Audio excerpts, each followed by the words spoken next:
추미애 국회 법사위원장은 검찰 독재 시대에는 침묵하다가 가장 민주적인 정권 아래에서 무슨 염치로 사법부 독립을 주장하냐며 조희대 대법원장의 사퇴를 촉구했습니다. 추 위원장은 자신의 SNS에 조 대법원장이 헌법 수호를 핑계로 사법 독립을 외치지만 속으로는 내란범을 재판 지연으로 보호하고 있다며 이같이 말했습니다. 그는 법원이 윤석열 일가의 비위 행위와 윤석열 징계 처분 취소 소송 등에 제대로 판단만 했어도 내란은 방지됐을 것이고 내란 이후에도 내란범 구속 취소 등으로 내란 세력의 간을 키웠다며 이에 대한 책임은 조희대 대법원장에게 있다고 주장했습니다. 앞서 조희대 대법원장은 지난 12일 사법부가 헌신적 사명을 완수하기 위해선 무엇보다 재판의 독립이 확고히 보장돼야 한다며 여권이 추진하는 사법개혁안에 공개적인 우려를 나타냈습니다. 그러자 여권이 재반발하고 있는 상황인데 정청래 더불어민주당 대표도 조희대 사퇴론에 가세했습니다. 재판 독립, 법원의 정치적 중립은 조희대 대법원장 본인 스스로 어긴 것 아닙니까?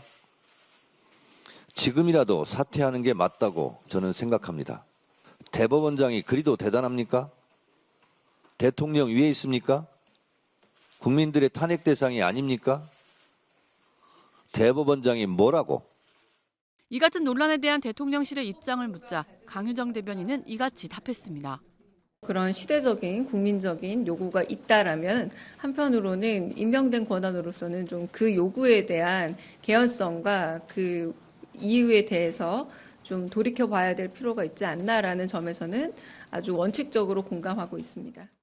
하지만 발언 속 원칙적 공감이라는 표현을 두고 대통령실도 조희대 사퇴론에 공감하는 것이라는 언론 보도가 나오자 대통령실은 과도한 해석이라며 선을 그었습니다. 강 대변인은 추가 브리핑을 갖고 국회는 숙고와 논의를 통해서 헌법 정신과 국민의 뜻을 반영하며 그러한 시대적 국민적 요구가 있다면 임명된 권력으로선 개연성과 이유를 돌이켜볼 필요가 있다는 것이라고 설명했습니다. 네, 1타 정치 가겠습니다. 김한 한겨레 21 기자님, 양지열 변호사님 나와 계십니다. 안녕하세요. 네, 안녕하세요. 네, 조희대로 가야죠. 네, 조희대 사퇴해야 합니다. 그죠? 네, 그렇습니다. 네, 지금 시끌시끌한데 일단 민주당은 사퇴를 해야 한다. 뭐 정청래 당대표가 오늘 자업자득이다 뭐 이런 얘기도 했고요. 그다음에 윤측이라든지 국힘에서는 뭐 이재명 대통령의 뭐 이제 유죄 판결을 막기 위함이다. 뭐 이렇게 논리로 가면서 이제 대결을 하고 있습니다. 어떻게 보세요? 일단 뭐 논리라는 말보다는 어거지라고 저는 일단 뒤에 말을 좀 받고 싶고요. 조희대 대법원장 같은 경우에는 사실 이 내란 상황과 관련해서 대법원이라고 하는 국가의 사법부 수장 자리에 있으면서 내란이 일어났을 때 한마디를 하지 않았던 사람입니다. 굉장히 큰 책임을 지고 있는데도 불구하고 어떤 입장 표명도 하지 않았고 심지어는 직접적으로 서부지방법원이 폭도들에서 정말 있을 수 없는 습격을 당해서 판사가 쫓기는 그런 상황이 벌어진데도 불구하고 직접 모습도 보이지 않았던 사람입니다. 그 이전에 사실 더 심각한 의문은 이재명 당시 후보에 대해서 불과 한 30일 가까운 시간 내에 파기환송을 했단 말이에요. 최근에 이제 대법원에서 걸린 사건들을 보면 보통 1000일 가까이를 걸리거든요. 일반 사건들이. 예. 근데 30일 만에 그 사건을 파기를 했던 그런 인물이에요. 그런데 지금 사법과 개혁과 관련한 논의가 뭐 민주당을 중심으로 해서 국회에서 이루어지고 있으니까 갑작스럽게 지난 12일 금요일이었죠. 그러니까 13일이 이제 법원의 날이거든요, 원래. 13일 법원의 날을 맞아서 미리 하루 일찍 한 그 기념회를 빌미로 죄송합니다. 법원장 회의를 열었고 그 자리에서 현재 논의되고 있는 사법개혁에 대해서 거의 대부분 중요한 부분에 대해서 반대하는 입장을 명시적으로 표명을 했습니다. 그러면 이거는요, 사실 그냥 대놓고 저는 본인의 정치를 선언한 것 아닌가라는 생각밖에 안 듭니다. 예, 윤석열 측에서 이 대법원장 사퇴 요구가 히틀러 재림이다. 사법부를 하위 기관으로 인식한 언사다. 뭐 이렇게 얘기를 했고요. 조금 전 속보로 들어온 게 있는데 장동혁 당대표가 이재명 대통령의 대법원장 사퇴 공감 표현은 이게 이제 강유정 대변인 통해서 이렇게 나왔었죠. 명백한 탄핵의 사유다. 또 이렇게 밝혔습니다. 점점 이제 좀 커지고 있네요. 그러니까 이거를 정치 쟁점화하는 것 같아요. 왜냐하면 사법부의 독립이라는 거는 그냥 헌법적 가치이기 때문에 사실 이제 어떤 시도들이 사법부의 독립을 훼손하려고 하는 거 아니야? 이렇게 이제 말하자면 지금 국민의힘이 별다르게 정치 쟁점화를 해서 유리하게 끌고 가는 이슈가 거의 없지 않습니까? 사실 이제 그럴 만한 능력도 지금 안 되고 그럴 만한 형편도 아닌데 결국에는 이제 이 문제를 사법부의 독립이라고 하는 헌법상의 어쨌든 보장된 가치를 위협하고 있는 거 아니냐 이런 이제 프레임을 씌워서 끌고 가려고 하는 시도들이 있는 것 같고 사실 이제 조희대 대법관의 문제는 대법원장의 문제는 이제 본인이 일단 이제 그 법관 내부에서의 어떤 신뢰나 권위를 상실한 측면, 그러니까 이 부분에 대한 어떤 이제 본인의 거취에 대한 판단이 하나 본인 입장에서 필요한 것 같고 지금 말씀하셨지만 뭐 탄핵 과정에서의 어떤 뭐 카르텔의 정점에 있는 게 아니냐 이런 의혹을 샀던 거 아닙니까? 지금 너무 많은 사건들이 있기 때문에 그 얘기까지가 쑥 들어가 버렸는데 어쨌든 이 한국 사회를 오랫동안 공고하게 유지해온 기득권 카르텔의 한 정점, 사법 카르텔의 정점에 조희대가 있는 게 아니냐 이런 이제 말하자면 의혹들이 있는 거고 그거를 뒷받침하는 게 지금 말씀하신 것처럼 내란에 대한 입장이 뭐지? 그러니까 어떻게 대법원장인데 내란에 대해서 한마디도 안 하지? 또 한 가지 그렇게 사법의 독립성이 중요하다고 하는 분들이 서부지법이 공격당했을 때 어떻게 한 번 입장을 안 낼 수가 있지? 뭐 이런 과정들을 우리가 지기현 판사 문제는 뭐지? 이런 과정들을 우리가 다 밟았는데 지금 이제 말하자면 뭐 대통령이 기자회견에서도 얘기했지만 사법 제도라고 하는 것은 결국 그 선출된 권력이 입법권을 통해서 보장을 하는 거고 그 이후에 이제 말하자면 견제와 균형의 원리가 작동하는 거 아니겠습니까? 근데 이제 그런 상황에서 우리는 개혁 노예요.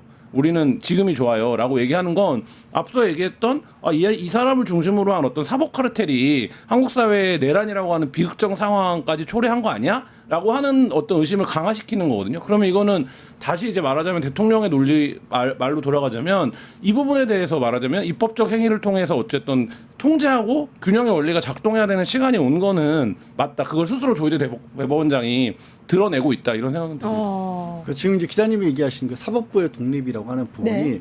사실 그 내용을 들여다보면 이게 재판이 권력으로부터 벗어나서 판사가 법률과 양심에 의해서 재판할 수 있도록 해야 한다는 게 진정한 사법부의 독립을 뜻하는 건데 지금 법원에서 나오는 얘기들은 사법부라고 하는 기관이 독립하겠다라는 것처럼 들려요. 우리 기관에 대해서 관여하지 마. 왜 국회가 우리 기관의 인사에 대해서 관여를 하려고 그래?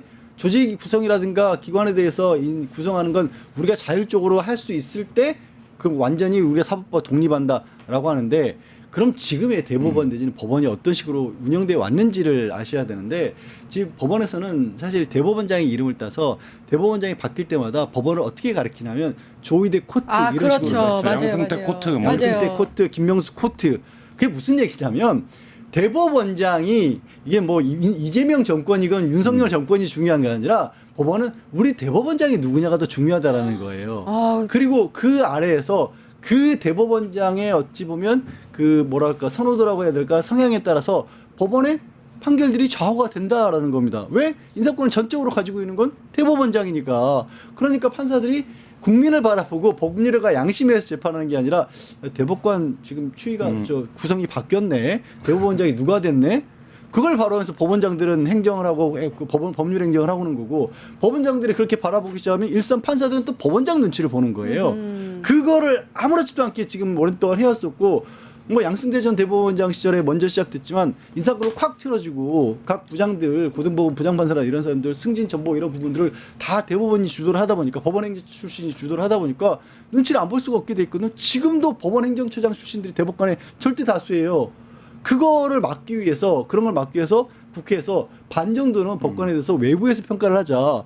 그러면 무슨 일이 생기냐면 법원장, 대법원 일방적으로 눈치를 볼 게 아니라 바깥에서 내가 재판만 열심히 하면 그러면 눈치 보지 않아도 내 어떻게 보면은 커리어를 잘 지켜나갈 수 있고 판사로서 뭐 명예를 가질 수도 있고 또 승진이 됐든 뭘 할 수 있겠다라는 게 보장이 되면 그럼 재판 독립이 더 잘 이루어지지 않을까요? 그렇죠. 그러니까 그런 거예요. 그러니까 사법부의 독립 관련해서 사법부의 독립이 어떻게 훼손되는 거야라고 하는 사건을 꼽자면 대표적인 게 나경원 의원이 한동훈 법무부 장관한테 내 사건 좀 어떻게 해줘 이렇게 부탁했던 거를 한동훈이 폭로한 사건 이런 게 말하자면 이게 사법부의 독립이 있는 건데 이러면 안 되는 거 아니야 이런 거예요. 지금 이제 말씀하신 건 기관을 어떻게 민주적으로 통제하고 운영할 거에 대한 문제에 훨씬 더 가까운 이슈이고 이 부분은 제 기억에 한국에서 사법개혁이라고 하는 이슈가 정치권 핵심 의제로 부각한 게 노무현 대통령 때입니다. 근데 그때는 사법개혁이 두 축이었어요. 하나는 법원개혁과 재판개혁, 그러니까 재판을 바꾸자는 거죠. 재판을 민주화하자는 것과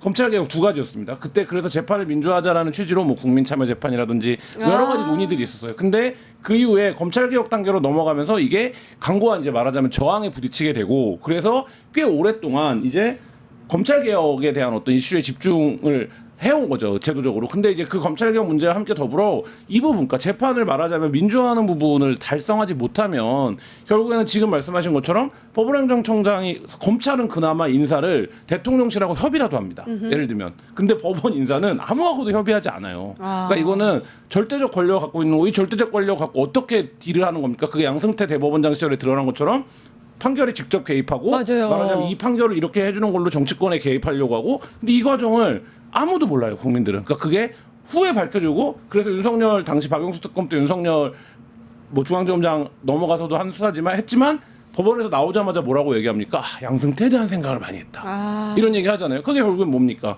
최종적으로 법관들만 말하자면 내가 어떤 행위를 저질렀던 법관들만 내가 사로잡을 수 있으면 내가 죄를 많은 부분을 감가상각을 받을 수 있어. 이런 사고 속에서 나온 얘기 아니겠습니까? 전략적으로. 그러니까 그만큼 이 법원의 문제들이 그들만의 리그, 뭐 그다음에 우리 사회가 일반적으로 운영되는 민주주의의 원리에서 벗어난 말하자면 뭐 그런 성체 같은 조직, 뭐 이렇게 지금 되어 있기 때문에 그 부분에 대한 말하자면 그 카르텔의 정점에 조이대가 있는 거 아니냐. 그리고 조이대 스스로 그렇게 행동을 하고 있어요. 그러니까 네. 보면 그렇기 때문에 이 부분은 어쨌든 조이대의 저항 여부와는 상관없이 그런 관점에서 접근이 필요하다.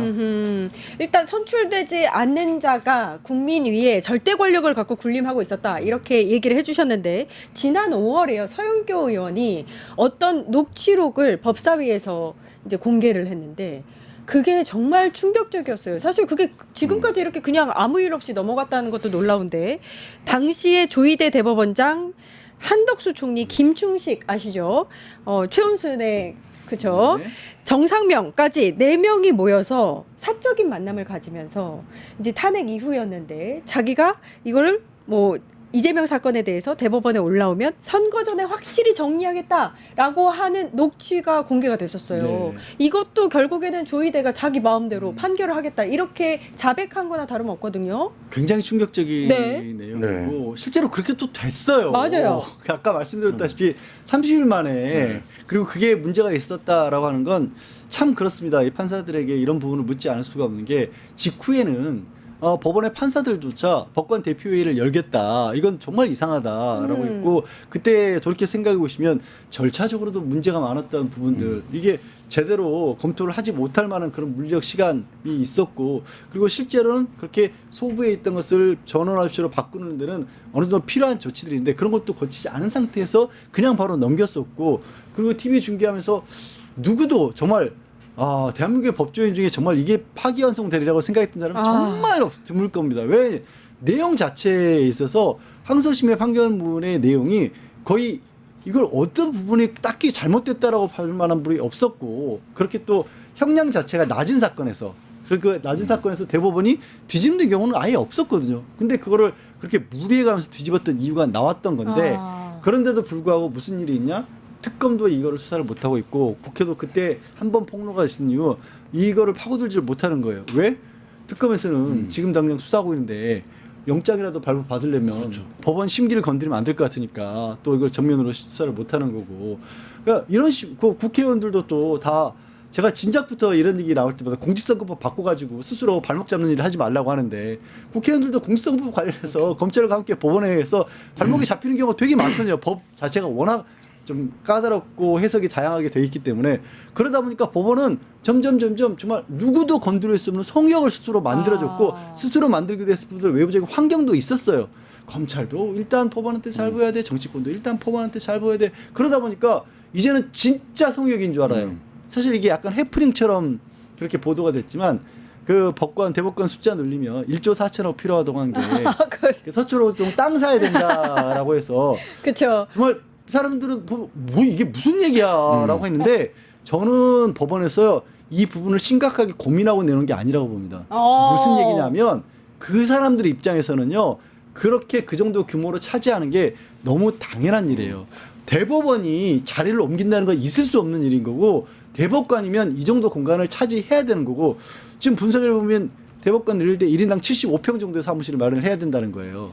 75평이요? 1인당 75평요. 아, 넓기도 하다. 네, 왜냐하면 그걸 추측을 해볼 수가 있는 게 검사장이나 법원장들의 일선이 한 60평 정도 되거든요. 그러니까 고등법원장이 그 정도 되니까 대법원장은 그보다 적으면 안 된다 이거예요. 그런데 안 들어가 보셨죠? 들어가 보면요. 이게 사무실인지 농구 코트인지 여기 왜 혼자 쓰는 건지 이런 느낌이에요. 아니, 왜 그렇게 넓어야 돼? 거기서 먹고 그게 자요? 권위의 상징이라고 권위라고 그들은 믿고 보는 있어요. 의전과 권위라고 보는 거죠. 그거부터 한 4개로 쪼개야 되겠네. 네? 이게 더 커요. 네 개도. 그러니까 이게 이때 모임에 정상명, 김충식, 한덕수 현직 대법원장이 만났다는 거 네. 아닙니까? 정상명은 뭡니까? 이 윤석열로 대변되는 검찰 특수부의 시작점 같은 데 있는 인물 아닙니까? 네. 김충식은 도대체 뭡니까? 이 정권에서 예를 들면 뭐 유튜브 방송이나 호사가들이 상황이 아니었냐 이렇게 지금 의심하고 있는 거 아닙니까? 그런 인물이에요. 그리고 한덕수 당시에 뭐였습니까? 권한대행이에요. 근데 이런 이제 말하자면 사람들이 모여서 이런 얘기를 했다라고 하는 것 자체가 엄청난 스캔들입니다. 이 자체만으로도 이 말하자면 여기에 관련된 정파 조직이라든지 아니면 뭐 정치 조직은 다 말하자면 절단적 상황이 나도 무방한, 그러니까 이게 권한이 있는 자와 없는 자, 당장 이렇게 만남을 하면 부적절한 자와 아닌 자 이런 자들이 섞여갖고 뭐를 했다는 겁니까? 재판 거래를 했다는 거예요. 와, 그러니까 이게 지금 말도 안 되는 가만히 사건인데 둬야 됩니까, 예. 이거? 이런 일들이 그동안 근데 뒤집어서 생각해 보면 이때뿐이었겠습니까? 라는 생각을 그렇죠. 많은 사람들이 하는 거죠. 예. 근데 뭐 지금 뭐 판사 검사들 얘기를 많이 하지만 이들이 뭡니까? 결국엔 한 번의 시험을 잘 봐서 평생 그 자리를 유지하는 전형적으로 한국에서 이른바 지대추구형 직업이자 한탕 하면 되는 직업 아닙니까? 근데 그들이 갖고 있는 권력의 크기가 한국 사회를 사실상 지배해온 권력의 핵심이었다. 뭐 이런 거가 지금 이거를 민주화해야 된다. 어떤 그 방식의 이견들이 있을 수 있겠지만 그거 자체는 이제 좀 뭐 국민의힘이나 이런 데서 뭐 그거를 뭐 어떤 논리를 들어서 반대하는 걸 떠나서 그게 아까 뭐 공직선거법 얘기를 하셨지만 본인들에게도 결국엔 유리한 거다. 말하자면 본인 국민의힘도 어쨌든 선출된 권력으로 그 자리에서 하고 있는 거 아닙니까? 그러면 본인들이 우리의 권한 정도를 높이고 통제 정도를 높여가는 방식으로 이 법원과 검찰을 개혁해 나가는 게 장기적으로 보면 우리에게도 유리한 거다. 아하. 이런 이제 발상의 전환을 좀 해볼 필요가 있다. 그러니까 아니, 사실 네. 그래요. 이제 대통령께서 그런 취지로 말씀하신 게 아니지만 그럼에도 불구하고 뭐 언론에서 뭐 서열이니 뭐 그렇게 따져 뭐 어떻게 권력의 대통령을 서열. 뭐 네. 헌법재판소를 왜 대통령을 파면하냐 이런 황당한 얘기를 하는데 그러면 교통순경한테 걸리면 경찰 중에 교통순경보다 더 높은 분들은 뭐 벌금 딱지 안 내나요? 법이 위에 있는 건지 사람이 위에 있는 게 그렇죠. 아니거든요. 예. 그리고 사법부나 행정부는 직접적으로 일을 하는 것입니다. 그런데 국회는 직접 일을 하는 건 아니고 터전을 만들어서 일을 할 수 있게끔 틀을 법과 제도로 만드는 것이고 네. 그렇게 만든 다음에 그 틀 안에서 제대로 일을 하고 있는지를 관리 감독하는 곳이에요. 그러니까 간섭하는 게 원래 국회의 역할이에요. 근데 국회가 간섭한다고 사법부 독립을 침해한다고 하잖아요. 그러니까요. 예, 참.